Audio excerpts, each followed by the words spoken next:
Carlos, hindi ko sinisiraan si Doc Lindon. Pero kasi napansin namin ni Chang Susan kagabi na iba talaga yung kinikilos niya eh.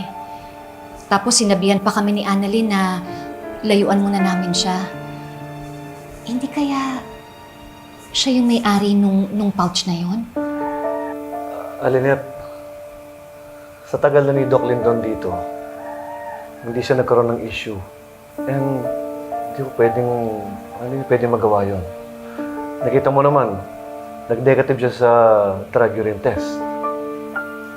Oo, pero di ba pwede rin namang matamper yung resulta? Lalong-lalo na kung meron siyang access dito. Pero hindi naman mandaraya at manaloko si Dr. Lindon. Sana, Carlos, tingnan natin yung mga possibilities. Kasi unang-una may nangyayaring ganito. Pangalawa, may nakitang morphine sa ilalim ng lamesa ng taga-Eastridge sa isang bar. Pangatlo, si Doc Lindon, kakaiba talaga yung kinikilos niya eh. Alam mo, Lynette, may pinagdadaanan si Dr. Javier. Pero I gave him the benefit of the doubt. Kasi wala namang preba laban sa kanya.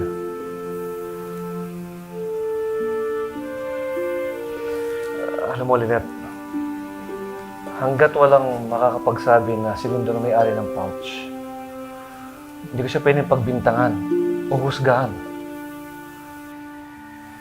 Alam mo, Lynette, my loyalty is always be with my doctors. Pero, kapag nakita ko ng pagkakamali, ako mismo ang haharap sa kanila. At hindi ko sila kukonsintihin. Kaya, Lynette, sinisigurado ko sa iyo, malinis si Dr. Javier.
Lindon?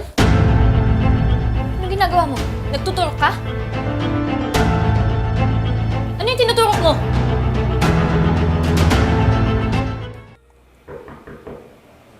Pasok. Dr. Santos. Pasok ka. Oo nga. Doc, yung tungkol po dun sa pouch. Kilala ko po kung sino yung may-ari nun. Si Dr. Javier po. Imposible yung sinasabi mo, Dr. Santos. Unang-una, nag-negative na yung morphine trace niya sa urine drug test si Dr. Javier. Pangalawa, naibalik na sa totoong may-ari yung pouch. May-ari? Yes, isang medrep from Bilkin Pharma. Siya yung may-ari ng pouch at na-misplace niya sa isang bar. Kaya, Dr. Santos, this case is already closed. Dok, paano po nangyari yun? Eh, nakita ko po si Dr. Javier na nagturok po siya ng morphine sa sarili niya. What? Opo, Dok. Sigurado po ako na secretly kumuha po si Dr. Javier ng morphine vials dun sa narcotics cabinet. Hindi po para sa pasyente niya, kundi para po sa sarili niya. Dok, ba't kailangan niya magnakaw ng morphine vials kung wala siyang tinatago?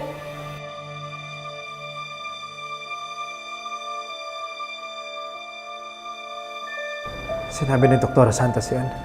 Hindi kayo nag-iingat, Dok eh. Nahuli tuloy kayo ni Dr. Santos. Alam ko. Pero sinabihan ko na siya na huwag siya makikialam.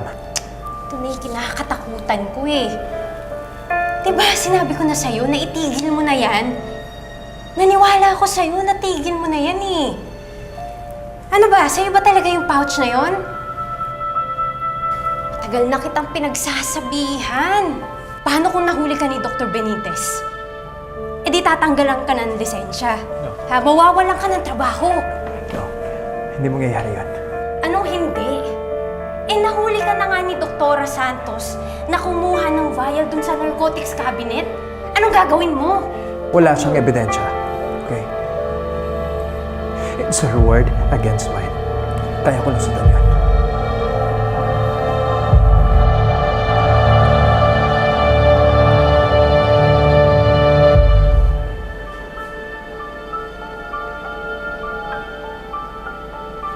Patinig. Hingi ako sa'yo ng pabor.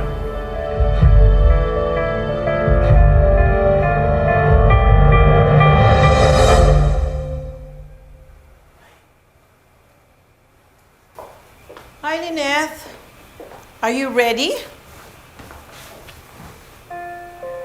Oh, Ay, ma'am. parang something's bothering you. You know what? If you're not in the mood, we can reschedule this meeting with the pharma. Hindi ho, Ma'am Giselle. Ituloy na po natin yung meeting. Okay lang po ako. Ano bang iniisip mo? Ma'am Giselle, iniisip ko lang po kasi yung sinabi niyo sa akin na nawiwirdohan kayo kay Doc Lindon. Yeah? Ngayon po kasi parang napapansin ko na. Kagabi kasi, muntik na kaming masagasaan ni Chang Susan. Tapos, habang kinakausap niya si Chang, parang iba yung kinikilos niya, iba kung paano siya magsalita. Kaya, nasabi ko kay Carlos na baka nga si Doc Lindon yung may-ari nung pouch na may lamang morphine. Muntik masagasaan? Wait a minute. Sinabi ko ngang weird siya and there's something strange about him. Pero hindi ko naman sinabing addict siya. And I don't think he is. In fact, parang sa buong buhay ko, wala pa akong nakilalang addict na magaling din na doktor. Ma'am Giselle, hinala ko lang naman yun. Kasi nga, iba talaga yung napapansin ko. May mga napapansin ako sa kanya. Pero yun nga, sabi sa akin ni Annalyn, iwasan ko na lang daw si Doc Lindon. Pero ma'am, kung totoo nga po yung mga hinala ko, inaawa po ko sa kanya, baka kailangan po niya ng tulong. Pero hindi ba close naman siya kay Doc Carlos? Baka naman pwede siyang kausapin ni Doc Carlos. Ako ma'am, sinubukan ko na ho yan, pero sarado na po yung pag-iisip niya. Lalong-lalo na nung napatunayan na hindi naman kay Doc Lindon yung pouch. Well, baka naman hindi nga talaga sa kanya. Sabi mo nga, may pinagdadaanan, di ba? Yun lang nga. Kung meron talagang tinatago tong Doc Lindon na to, imposible namang hindi lumabas ang totoo.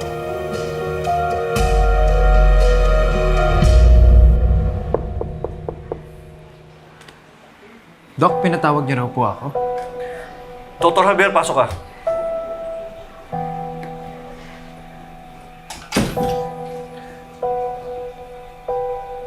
Didiretsuhin na kita.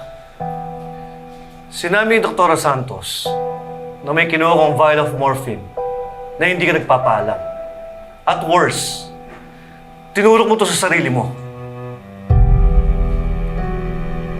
Doc, Wala ho akong kinukuhang morphine sa narcotics cabinet. Ay, hindi rin ako gumagamit. This is an absurd accusation. Dok, kilala mo ako. Hindi ko magagawa yun. Just answer the question. Hindi po. Wala akong kinukuhang morphine. At lalong wala akong tinuturok sa sarili ko. Dok, ano ba? Huwag ka na nga magsinungaling. Nakita ako sa dalawang mata ko na nagtuturo ka ng morphine sa sarili mo. Dr. Santos, bakit ayaw mo ko tigilan dyan sa mga theories mo? Bakit ako yung pinagdidiskatahan mo? I proved my innocence. Bakit ako sinisiraan mo? Why? Hindi kita sinisiraan. Sinasabi ko lang yung nakita ko. Ba't kasi hindi ka nalang umamin? Para sa'yo naman to para matulungan ka namin, Dok. Tulungan from what? Matulungan ka namin na maayos yung kung ano man yung dahilan kung ba't ka nagtuturok ng morphine. Doktora, please. Okay? Na-appreciate ko yung pag-alala mo sa akin. But we have real patients na kailangan nating tutukan at tulungan. This is just a waste of time and energy itong mga accusations mo sa akin. Itong mga sinasabi mo. Pwede ba, Dok? Hindi kita ina-accuse lang. Totoo yung sinasabi ko. Umamin ka na lang kasi. Tama na! Walang mangyayari kung magsisigawan lang kayo. Gusto ko maklear ang issue na to. Doktora Santos, totoo ba ang sinasabi mo? Yes po, Dok. Doc, kilala niyo po ako. Hindi ko magagawa yun. I have proof. I know how to end this. Pumunta tayo doon, let's check. Kung kanina lang nangyari ang sinabi ni Dr. Santos, I'm sure may kulang na isang vial ng morphine sa narcotics cabinet. Sige po, Dok. Tara po.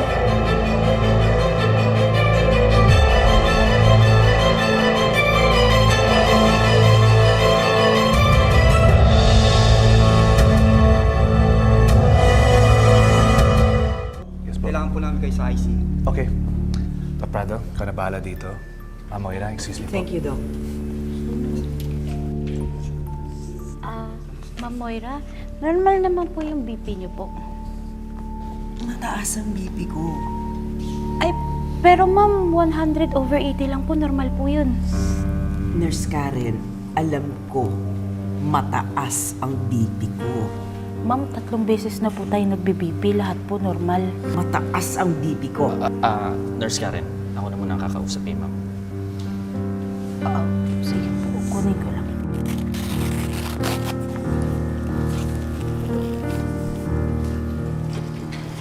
Ma'am. Doc Prado, mataas ang BP ko. Yun ang kailangan mong sabihin. At yun ang kailangan malaman ng asawa ko. Dr. Benitez, kumpleto ang 3 vials ng morphine. Walang nawawala. Paul, paano nangyari yun? Tama na, Dr. Santos. Napatunayan ni Dr. Javier na walang nawawalang vial. Eh, nakita ko po sa... Ayoko nang pag-usapan ng issue na to. Let's put an end to this. Dr. Santos, I think you owe Dr. Javier an apology. Doktora, mas makakabuti kung tatanggapin mo na lang ang pagkakamali mo. Mag-sorry ka kay Dr. Javier.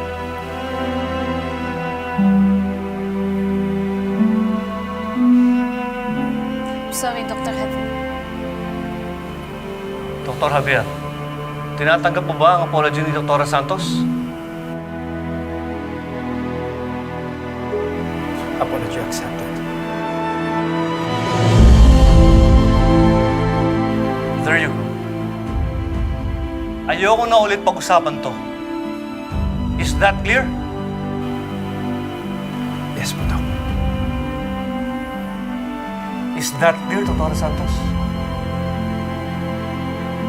Yes po, Dok.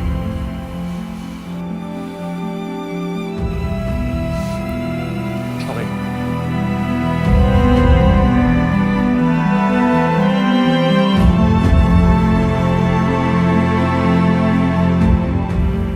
I hope that settles everything, Dr. Santos. Dr. Javier. Sana nga po mali ako. Para alam ko na hindi mo pinapahamak yung sarili mo at wala kang masasaktan na ibang tao, lalo na yung mga pasyente mo. Papalagpasin ko itong ginawa mo sa akin, Doktora. Pero kapag ginawa mo ulit ito sa akin, kalimutan mo naging magkaibigan tayo.